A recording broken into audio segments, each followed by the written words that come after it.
ir Sabiedrības integrācijas fonda direktore, biedrības Ascendum dibinātāja. Un kā viņa pat par sevi saka, viņa kļūdās ļoti reti, bet kad kļūdās, nu tad tā pa īstam. Un cerams, ka to mēs arī tagad dziedēsim, dāmas un kungi, Zaiga Pūcē!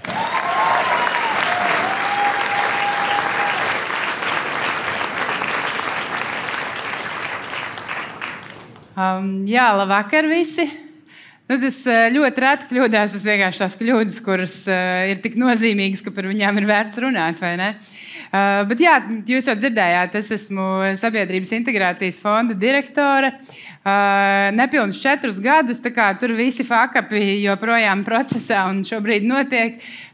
Es līdzīgi kā Mārtiņš laikam izvēlējos par tiem pagaidām nerunāt, lai paiet laiks un tad nākamreiz, ja? Bet, nu, jā, mans stāsts ir par vienu foršu projektu, ļoti vienkāršu projektu. Nu, tad redzēsim, jā. Bet pirmā lieta, ko man teica organizatori, viņi teica, ka vajagot stāstīt par profesionālajiem fakapiem, un, nu, principā es arī pieturējos pie tā. Bet es tomēr atļaušos pastāstīt vienu privātu fakapu. Nu, jūs jau arī dzirdējāt iepriekšējā Jāņa prezentācijā par to apzinātību, ja, kad apzinātība tagad arī ir tāda lieta, kas ir modē, un ja mēs runājām par apzinātību, tad nu, pirmais mans apzinātais fakaps, kas ir licis manu fakapu karjeras pamatus, ir saistīts ar manu bērnību. Man bija aptuveni 5-6 gadi, nu, tāds bērns, ja. Tas bija laikā, tad, kad daudzas preces bija deficīts, ja, tā skaitā zeķu bikses, droši vien tāpēc, ka tās valkāja gan zēni, gan meitenes. Bet, nu, un pārsvarā viņas bija tādas neglītas pelēkas, ja. Bet man bija nenormāli paveicies, man bija dzeltenas, superīgas zeķu bikses, kas man vienkārši tā kā gandrīz derēja. Un es esmu tik priecīga, un es uzvilkusi savas dzeltenās zeķu bikses un sēžu dīvainā, skatos kaut ko iespējams, nu, pagaģī vai kaut ko tādu.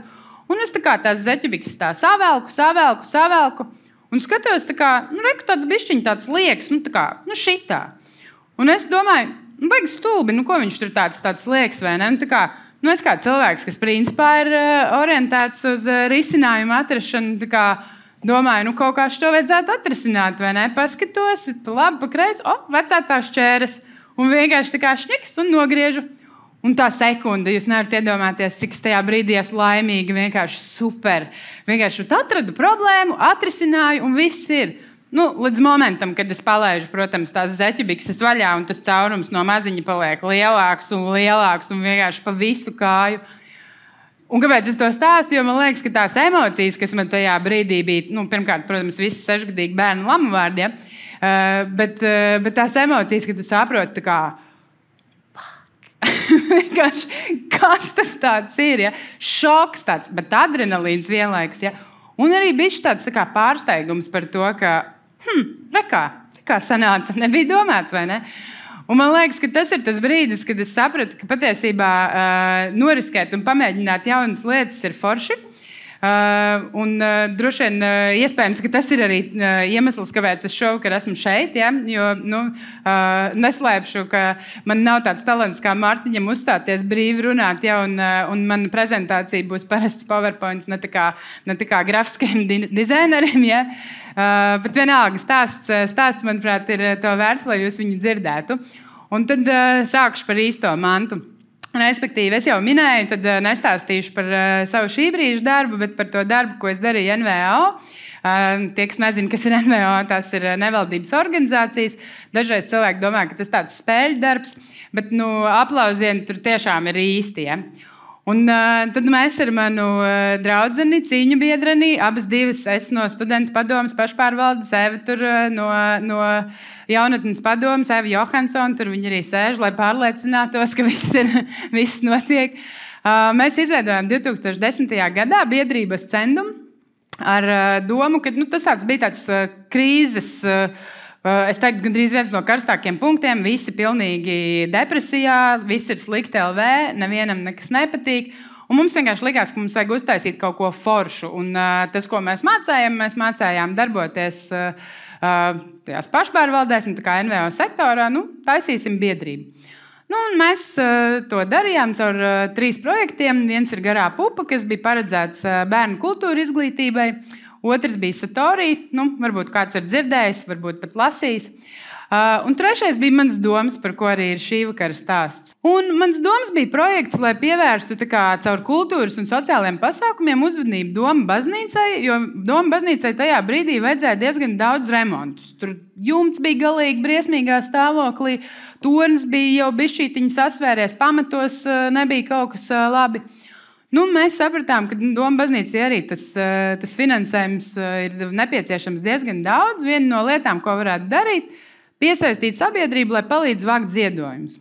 Bet mēs pakonsultējāmies ar būvniekiem, ar Doma pārstāvjiem un sapratām, ka labi, tornis vai jumts, tas ir tur milzīga summa, ja, un sarežģīta, neparedzama, garš projekts un tā.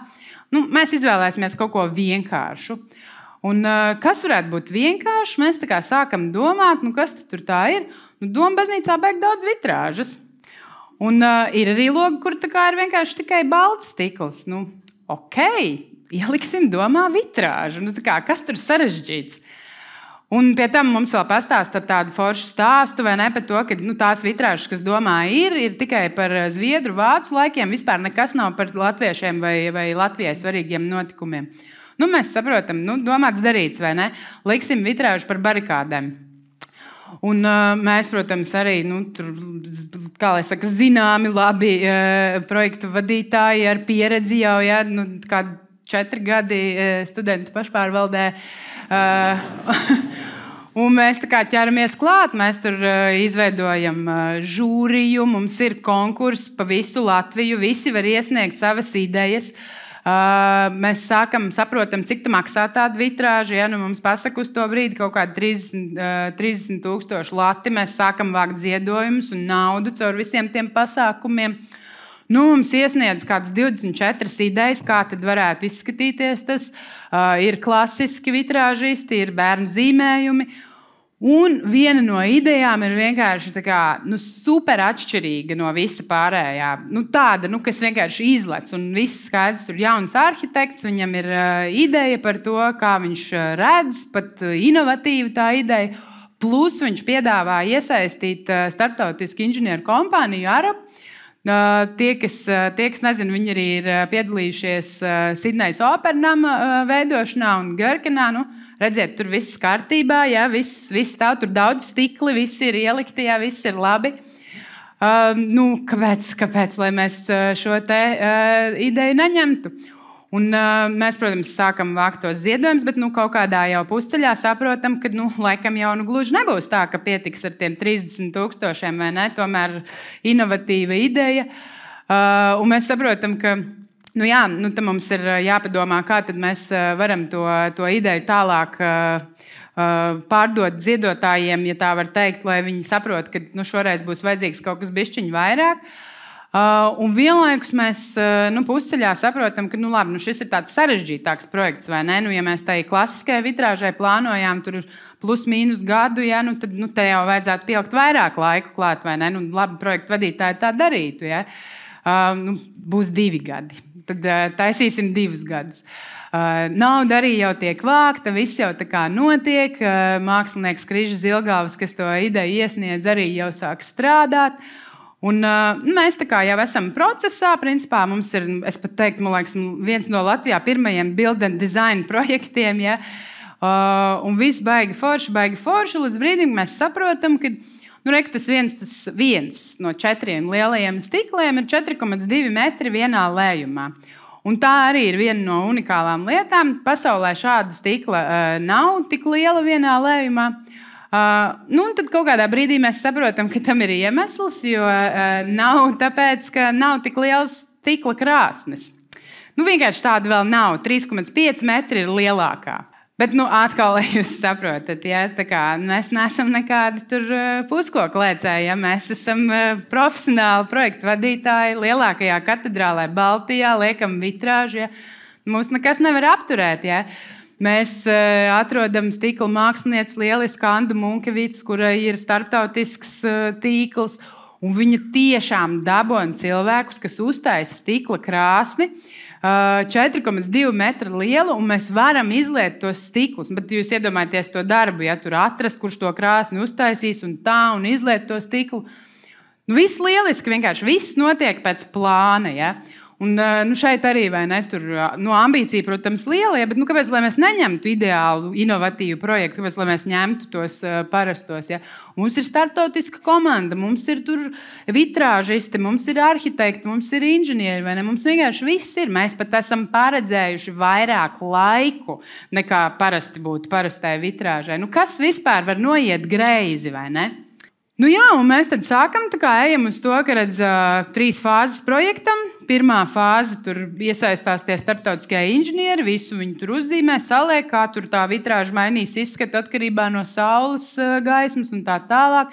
Nākamais, protams, ķerās būvnieki, tur arī pie projekta skaņošanas, tehniskais projekts, viss tur būvvaldē, pieminekļos, viss tiek saskaņots, viss iet uz priekšu.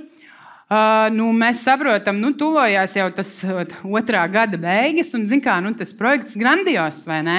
Ideja arī inovatīva, tur svarīga un tā.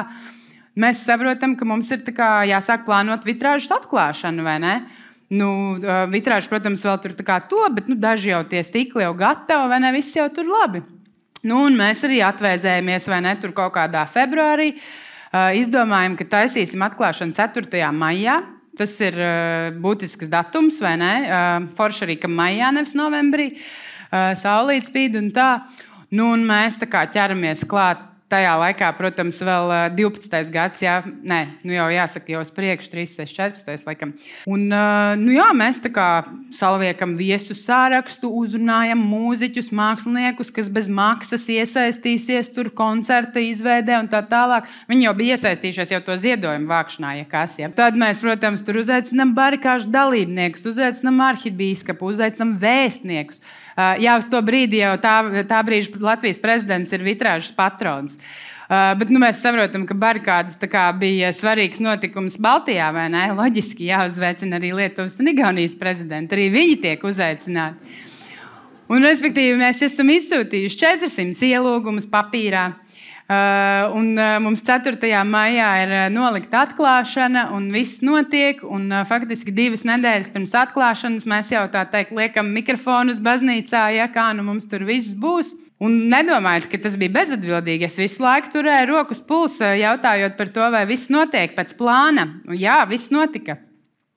Un 2 nedēļas pirms pasākuma man ir zvans, ka klausies, viens vitrāžas stikls saplīsa. Lielais. Es nezinu, kā jūs tiekat galā ar problēmām, ja, vai kaut kādām sliktām ziņām, bet es, principā, esmu tāds nolieguma meistars. Ja. Es domāju, labi, saplīs. Es nezinu, varbūt viņi var salīmēt, varbūt sakausēt, varbūt nevar to plīsumu redzēt tik daudz. Ja. Kaut kas taču, vai ne? Un gala beigās arī, labi, viens stikls saplīsa, 3 vēl ir, vai ne? Paiet brīdis, un es saņemu zvanu, kad vēl viens stikls ir saplīsis. Un iemesls ir nevis tāpēc, ka tas tā netīšām, vai kāds tur viņu nometa, vai kā.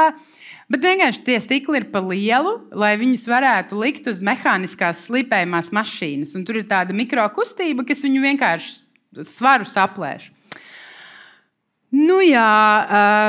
Ja jums liekas, ka es tajā brīdī domāju, ka vajadzētu atcelt pasākumu, nē, tā nebija. Es domāju, ko mēs varam darīt? Mēs varam kaut kā aizklāt tās vietas, vai varbūt fototapeti uzlikt. Es nezinu, kaut ko, vai ne? Skaidrs, ka ir jāiet uz priekšu. Bet paldies Dievam, ja mēs nebijām tik naivis, lai domātu, kad es nezinu, ka es viena pati to visu var iznest. Ja mums bija tomēr arī prātīgi cilvēki komandā. Un viena no tādiem cilvēkiem bija Ilse Dobele, kas bija arī doma vēstniece. Un viņa man kaut kādā brīdī saka, kad es viņai stāstu tās savas idejas, kā mēs varam aizklāt, ja un vēl kaut ko. Viņa saka, Zāga, klausies, man liekas, nav variantu, ir jāatceļ tas pasākums. Un es, protams, tajā brīdī joprojām domāju, nē, visi jau ielūgumi ir izsūtīti, nē. Bet tad jau kaut kādā momentā tu sāc saprast, jā, bet tiešām, ko tad mēs atklāsim, vai ne? Un tajā brīdī mēs tiešām tā kā saprotam, ka ir jāceļ, un mēs izsūtam atcelšanas ielūgumus, ja, ar tekstu, ka drīz jau tulītās būs tā jaunā vitrāža. Tikai drusku jāpaciešās. Un iedomājieties, tiešām izdodas lieliski, atnāk tikai 6 cilvēki uz to atklāšanu, ja, kam mēs arī pasakam, tā kā, piedodiet, ja, bišķi pacietieties. Bet, ja jums liekas, ka tas bija tas galvenais fuck-ups, tad nē. Tas bija tikai tāda fuck-upu seriāla sākums. Jo, es atgādināšu vēlreiz, ja mēs tā kā cerējām, tad īss, terminēts projekts ar aprēķināmām izmaksām, ja. Pirmā lieta, tā kā es jau teicu, ka mēs sākumā vācām mazāk ziedojumus, tad mēs sapratām, ka mums vajag vairāk ziedojumus, tā kā mēs jau principā 2 reizes iespinojām par to, ka vajag vairāk. Tad iedomājieties, ko nozīmē, ja saplīs 2 vitrāžu stikli, ja? Tā kā tur ir vajadzīga vēl nauda, un kaut kā tev ir jāpastāsta cilvēkiem, ka ir jāsavāc papildu finansējums vitrāžai, kurai jau jūs tikko savācāt finansējumu. Un mēs nevaram vienkārši pateikt, tā kā, mums saplīc tie stikli, ja? Tā kā piedodiet. Tad ir nākamais stāsts šajā seriālā sērija. Jo es par tām sērijām varētu stāstīt vēl 4 vakarus, ja es varētu principā nosakt visu sezonu. Tad jūs redzējāt, ja, to lielo stiklu, un tad būvnieki kaut kādā brīdī pie tā saskaņotā projekta, kur viss ir kārtībā, tomēr kaut kādā brīdī saprot, bet kaut kā viņam liekas, ka tur tāds mazs ķieģelītis pa vidu ir, un varbūt, ka viņš neturēsies. Atstāsim 4 horizontālus metāla stieņus katram stiklam pāri. Kā jūs varat iedomāties, mākslinieks, tā skaitā arī viss tas darbs, kas tika ieguldīts stikla izstrādē, nav vienā viedoklī ar būvniekiem. Un viņam nešķiet laba ideja atstāt 4 horizontālus stiklus priekšā tam 4,2 metri lējuma stiklam. Un man sākumā arī likās, ka tas tāds sīkums, principā tikpat viegli atrisināms kā zeķubikšu jautājums, nogriežam un viss, ja. Bet tas izvērtās par 1,5 gada garumā esošu problēmu, kur mēs katru nedēļu 10 cilvēku komandā, inženieri, arhitekti, doma pārstāvi, projekta vadītāji, visi sanācām visu laiku kopā, lai domātu, kā tad mēs varam atrisināt šo jautājumu, izņemt tos metāla stienīšus. Un tie risinājumi bija tā kā, es nezinu, vai kādam ir tā gadījies, bet tā kā 2 soļi uz priekšu, 3 atpakaļ. Vienā sanāksmē tu sarunā, labi, mēs laikam varētu izdarīt tur to un to. Tu atnāc nākamajā sanāksmē un ir tāds, nē, mēs sapratām, ka šis vispār nedara un vispār varbūt nevajadzētu ņemt, ja. Respektīvi, šie 16 horizontālie metāla stienīši, ja, ievelk visu šo procesu uz 1,5 gadu. Vitrāža jau sen ir gatava, ar rokām nopulēta, ja, tas prasīja uz katru stiklu 3 mēneši.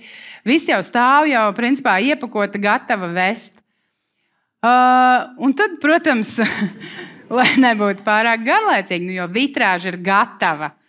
Un principā mēs jau tā kā visu laiku ar tas gads, 1,5 paiet un runājam, visu laiku ir tāda sajūta, ka tūlīt būs tas risinājums. Es arī pēc tam redzēsiet, ko mani kolēģi par to domā, katrā sanāksmē stāstu, cik mēs esam vai neesam tikuši uz priekšu. Un pa to laiku ir pienācis barikāžu 25 gadas laiks. Un tas arī nevar laist garām, vai ne? Barikādēm veltīta vitrāža, barikāža 25 gadē tiek atklāta. Super! Mēs sākam organizēt atklāšanas pasākumu atkal. Šoreiz kopā ar Rīgas domi. Mārtiņš tad vēl nebija mērs. Bet mēs tā kā lielu grandiozu pasākumu nopietnā lietā, atkal tur mūziķi, viss un tā tālāk. Bet 400 ielūgumus mēs vairs nesūtījām, vismaz Baltijas prezidents noteikti neaicinājām. Un tad pēc tā 1,5 gada, kad arī tuvojās jau tas pasākums, mēs saprotam, vai ne, ka tūlīt būs. Mēs no savas puses esam atraduši komandā vēl papildu jaunus cilvēkus. Būvnieki no savas puses ir atraduši arhitektus, kas tagad būs jauns arhitekts ar jaunu uzrāvienu, kas tagad būs ieinteresēts atrisināt to visu. Un mēs visi sanākam kopā kaut kādā aptuveni 4. janvārī, kā jauns gads sācies, ja? Un mēs visi sēžam, viss tāds small talks pirms sarunas, mums izdala visiem mapītes, mēs domājam, ka tā ir mapīte, kur ir risinājums, mēs viņu atveram, un tur rakstīts, ka būvnieki lauž līgumu. Un, respektīvi, tā kā, lai jūs saprastu, aptuveni uz to brīdi ir pagājuši 4 gadi, ir savākta ziedojumos nauda vitrāžai, vitrāža ir izgatavota. Kur mēs esam pēc 4 gadiem? Respektīvi, Doma baznīca izstāsta, šī nav sliktākā bilde. Vitrāža bija izņemta un tur bija skaidu plātas piesistas priekšā. Altārs, kā jūs redzat, ir iepakots, es nezinu, kas tas tāds ir, ja, kur viņš ir ieliks. Tur ir staležas, ja. Principā tā sajūta ir tāda, ka es personīgi esmu izdemolējusi Rīgas un Latvijas svarīgāko baznīcu. Uz to brīdi mums ir tad projekts, kurš tad īsti vairs nav spēkā, ja, jo mēs tur nevaram vienoties, kā to izņemt. Mums nav patiesībā būvnieku, kas var ielikt veco vai ielikt jauno, vienkārši vispār nav būvnieku. Un pa lielam arī nauda ir iztērēta, jo kas tad tur ir palicis? Vienkārši ielikt to stiklu. Viss jau pārējais ir izdarīts, vai ne? Tātad par to viss bija jāsamaksā. Jā, un tad man jau lēnām sāk rasties sajūta, no vienas puses ir skaidrs, ka Dievs nestāv šim projektam klāt, jā.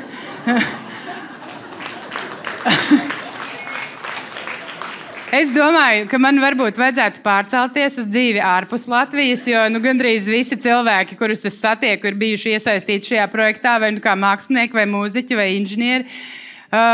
Un vienkārši saproti, ka tev pat nav kur bēgt, jo Dievs tev redz visur, vai ne, Jāni?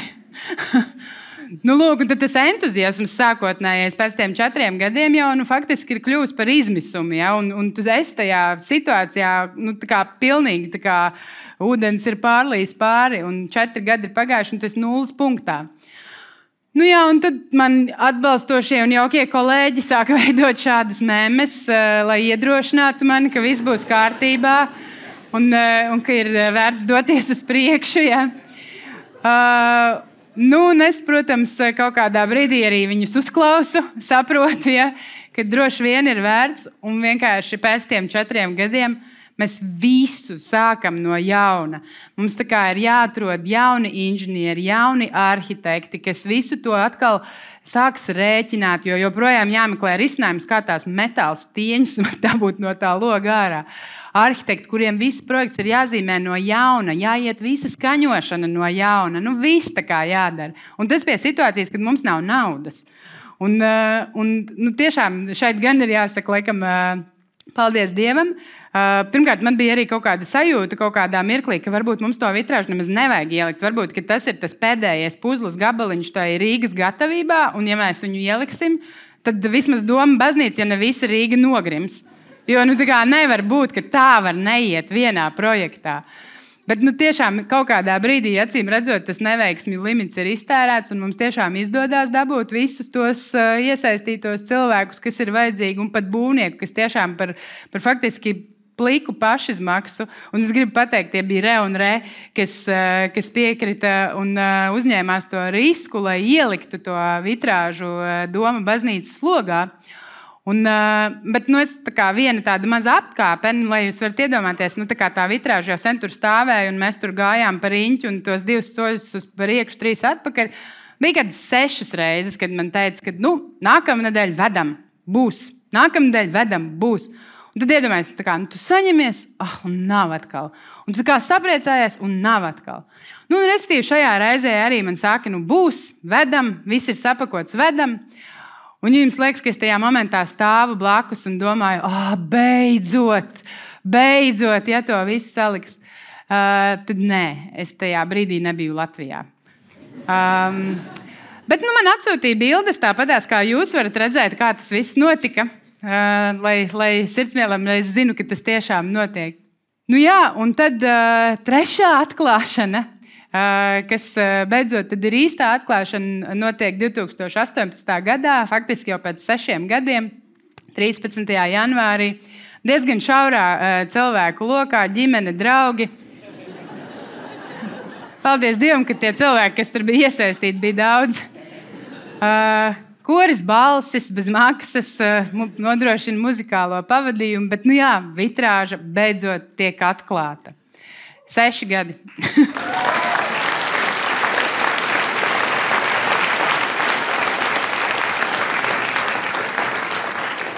Nu jā, un tad es saprotu, ka no profesionāliem fakapiem dažreiz nodara kaut kādas atziņas. Ja varbūt jums arī dzīvē noderēs, tad pirmā atziņa, ziniet, ir tie klišejiskie teicieni, ko mēdz teikt, ja mēs visi tā viņus palaižam gar ausīm. Tad es gribu teikt, ka šis projekts ir pierādījums tam, ka vismaz šim teicienam noteikti ir tā kā saturs iekšā. Ja?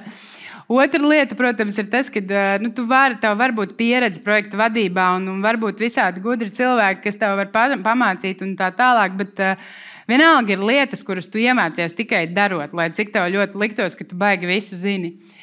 Un vēl viena lieta, ja jums ir bail no izgāšanās, tad jaunas lietas neuzsāciet, ja, jo tas pilnīgi noteikti vienmēr nes līdzi risku un izgāšanos. Neskatoties to, ko jūs māma saka par spītību, ja man nebūtu spītība, es domāju, ka šis projekts nebūtu izdevies.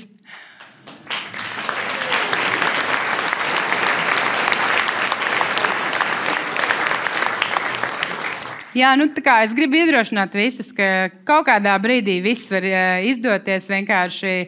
Acīm redzot, vajag kaut kādu pareizo zvaigžņu stāvokli, vai Dievam tajā brīdī bija citi darbi, un tad viņš pievērsās kaut šim projektam, bet viss tomēr tika izdarīts. Un šeit ir tā komanda, kas ikdienā strādāja ar šo projektu, daži cilvēki, kas visi bija iesaistīti, un te viņiem maz pateicība. Un es gribu teikt, ka mēs pārvērtām pat defektu par efektu ar to, ka tie ir tie saplīsušie vitrāžu stīkli, kurus mēs uztaisījām kā pateicību tiem cilvēkiem, kas bija vai tiešām ziedojuši, jo bija gan individuāli cilvēki, gan uzņēmumi, gan arī tiem, kas šajā projektā piedalījās. Paldies!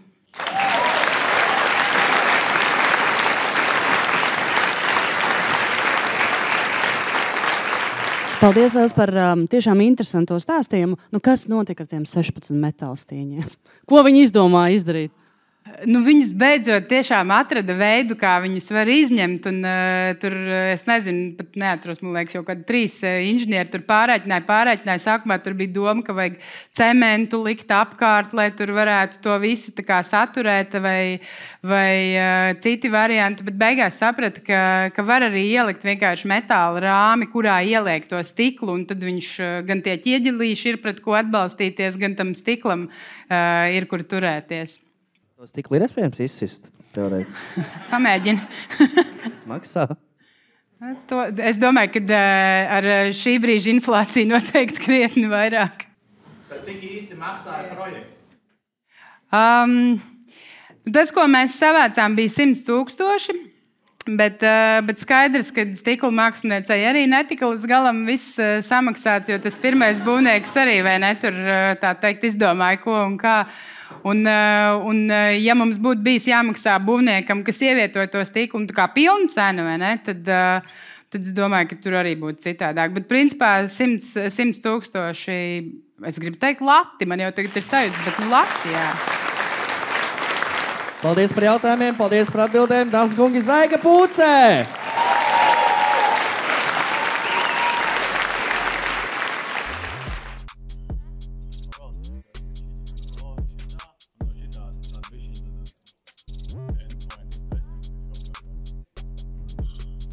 Vēl bišķiņ pavēlēt.